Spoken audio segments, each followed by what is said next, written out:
in local government institutions by putting staff in place and by preparing the groundwork for training. And this period should be, gestation period should be used for developing standards and templates. And the range of recommendations in the area include set up 5 Indian institutes of urban management through partnership between the Government of India, state governments and the private sector, either anchored in the existing IIMs or as standalone institutions of excellence. Then lateral hiring of professionals into the municipal cadre for fostering professionalism and infuse funds and new talents into existing schools of urban planning and promote think tank initiatives in urban policy through centers of excellence, innovation in existing institutions. The Second Reform Commission also had given the recommendation of state government should encourage local bodies to outsource specific functions to public or private agencies as may be appropriate through enabling guidelines and support. Outsourcing of activities should be backed by development of in-house capacity for monitoring and oversight of outsourced activities. Comprehensive and holistic training requires expertise and resources from various subject matters, specific training institutes. This can be best achieved by networking of the institutions concerned with the various subjects such as financial management, rural development, disaster management, and general management. This should be ensured by the global agencies in the state governments. And a pool of experts and specialists, for example engineers, planners, etc., could be maintained by a federation or consortium of local bodies, and this common pool could be then accessed by the local bodies whenever required for specific tasks. And that's why the goal of this 12th Finance Commission is the working group on capacity building has recommended to create a favorable enabling environment for capacity building through the right mix of policy prescriptions with financial incentives for result-oriented implementation of activities. This would include a capacity building strategy at the state and municipal government level, which will comprise an organizational development strategy, a human resource development strategy, as well as an institutional and legal framework at the state and municipal government level. The second important element would be strengthening supply side institutions like institutes to meet emerging demands and strengthening of the civil society organizations so that they may become useful partners in governance and service delivery would be the third critical element, and to create a demand for capacity building through advocacy for capacity building and convergence of the capacity building activities at the center, state and municipal governments.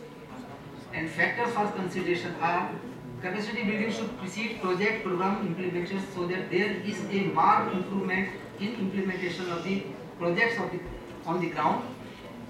CV should also result in measurable outcomes, result-based approach. CV should also be integral part of the urban infrastructure development, creation of enabling environment for capacity building including stakeholders consultations and communication and preparatory actions, and CV should be demand responsive and based on the formal articulations of the comprehensive state strategy deriving from state level urban sector policy and investments. Financing of CV activities should be predictable, and CV activities should focus both on human resources development, individual capacities and norms on the one hand and organization development, result-based performance on the other. CV activities should promote the use of information communication technologies and robust information systems. Okay, let me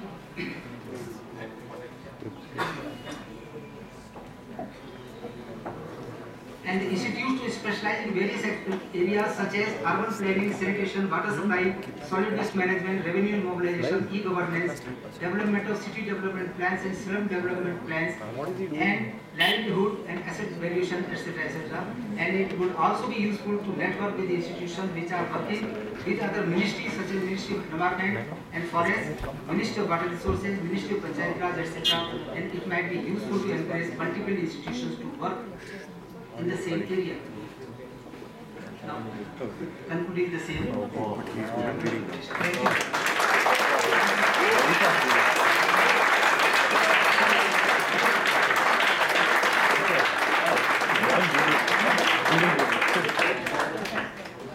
Thank you very much. I'm sorry, 2 counts. Perhaps it has become too long. But my emphasis was only on one point. Other issues, as rightly Mr. Mazari has pointed out, there are so many issues which could be covered. And there are more details are also in the paper. And second thing is that I thought that I should be should not be in formal dress so that I will be singled out. But now also I am singled out that you are all in the formal dress and I am outsider. Look classroom. Thank you very much. And now, if you said 420, now 422. Yeah, that's right. I did rush with the very speed. We have 2 questions from the audience.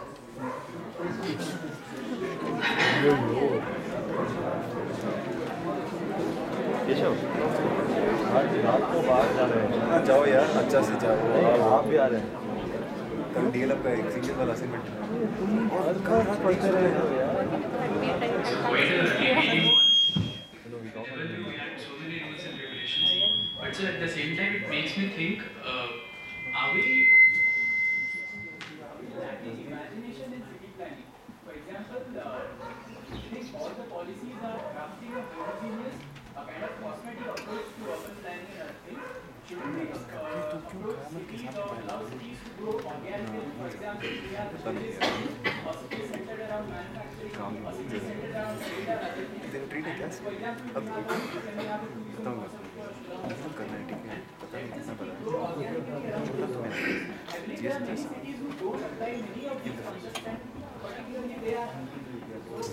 What do we learn from them to them into this? And my second part of the question is that, sir, really appreciate all your work for Northeast India and light on your work on Northeast Vision 2020 by you. And hope you can just throw some light on it. Perhaps you need 2 more lectures. Vision 2020. Vision 2020 is a vast document which covers all the economic aspects and also socio-political aspects of all the 8 states. So, that is one thing. Respect to your first part. I said in the lecture, there is a lack of urban sector policy. We have piecemeal policies, but as a similar urban sector policies, not there, we should take into account all the sectors, okay, and their pulls and pushes also. If you see the diagram is that this leads to this thing, this leads to this thing, this thing. Okay, so in a model, perhaps in economic models you must be preparing. In a model, you have to take what affects what and what is the outcome of that also. Okay, unless you have the integrated balanced model of the urban sector, your point will remain unanswered. Second thing is, any reform or any treatment of a single person or organization or nation or an issue has to remain singular. From others you will learn only. That learning doesn't mean that you have to implant it. Your situation condition may be different. Even within a city, inter-regional within a city, variations may be there. One ward may not be equal to another ward. Its issues are different. It has to be handled differently, and the others may be different. It's not that this has done this, so I should also follow it. No, you have to learn the lesson.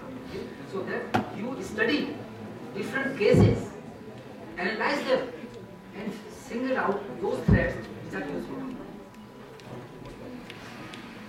That is the prescription of the law. World Bank has said to you, do this thing, they have imposed. Or ADB has said this thing. Doesn't mean. Is it okay?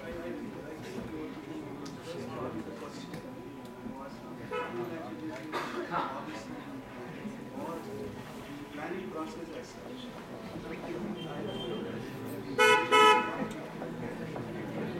The reason is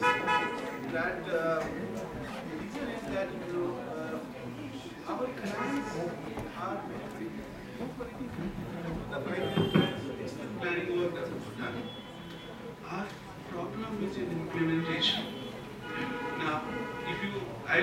example of, say, Gurgaon again. Now, Gurgaon was planned as a city basically for old-timers like us, retired people. Suddenly, you know, this IT and IT-based industries started coming in.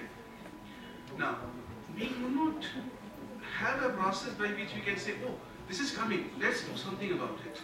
What we do, we allow the industry to grow, wait, watch, look around, and then say, hey, this has happened. The city, which, believe me, in 2004, had hardly any traffic within the city of Gurgaon. Now you have traffic jams in a city which is as, I think, 20 years old, 30 years old. Calcutta is 200 years old. Shillong is 100, I think 25 years old. But we are still managing. But Gurgaon is becoming unmanageable because of the fact PP will announce operation as a private developer. My motive is again to make profit. And there's nothing wrong in making profit. It should be. Our objective should be to make profit. But not at the cost of services.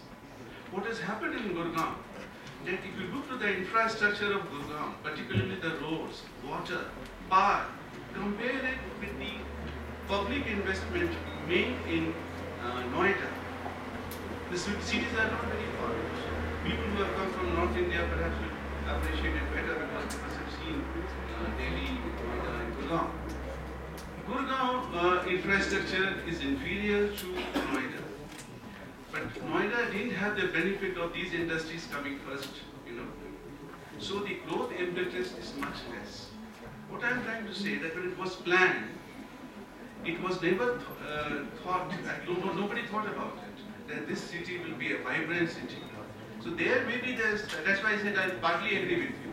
There was some lapse on the part of the planners, that a city which is coming so close to Delhi, with so much of investment in Delhi, the spillover definitely will be in the other city, close by, and Gurgaon being one, very close to Delhi, nearer to the airport, had better attraction for the industries to be there, then go to Noida, 30-40 kilometers away. So there the lapse was on the part of the planners and administrators. But there are cities which have been developed well. Implementation remains a large issue, believe me. There are leakages, there are changes in the design, and the planners have no control. Once the plan is approved, it goes to the implementing agency, and during the course of implementation, changes are made. Now, they do not do for master plans because it's a statutory document. But the other development plans do undergo changes from time to time. And the person who has conceived it did not happen in case of Chandigarh, because Lahore Corbusier was there all the time. And he had the backing of the then Prime Minister. So he could do things. But I don't know how many of you have heard that when Lee Corbusier was engaged for the purpose, for designing Chandigarh, everybody said he's going to make a mess because he wasn't popular in Europe. His designs were not acceptable in Europe. So when the government of India approached Lee Corbusier and said, please prepare a plan, he prepared a plan. First of all, he was not interested. Then he prepared a plan, all multi-story, 30-story, 40-story. That's what he was familiar with. When it came to government of India, the Prime Minister and his advisors said, nothing going. And he was called, he was summoned. He came and he said, no, whatever I have done is enough. Then he was told, go around and see. Then he went around and found what the mistake was. He was about to commit. So he changed the entire plan and saw to it that all plans are executed in accordance with whatever has been approved by the government, drawn by him and his associates. So we have talented planners and we have many good schools of planning and architecture, including one in Delhi, in Ahmedabad, in Kharagpur. Incidentally, I'm a product of IIT Kharagpur and city planning I did from there. So I will not agree fully, but partly yes. Due to constraint of time, we will not be able to have any further questions. Sir, you have illustrated the concept of urbanization beautifully through this interaction, and with your wonderful insights, I'm sure our students have gained a lot of knowledge. I thank you once again, sir, for taking time off your busy schedule to come over to this beautiful city of Shillong. May I now request the audience to be seated while the guest is escorted out. Thank you.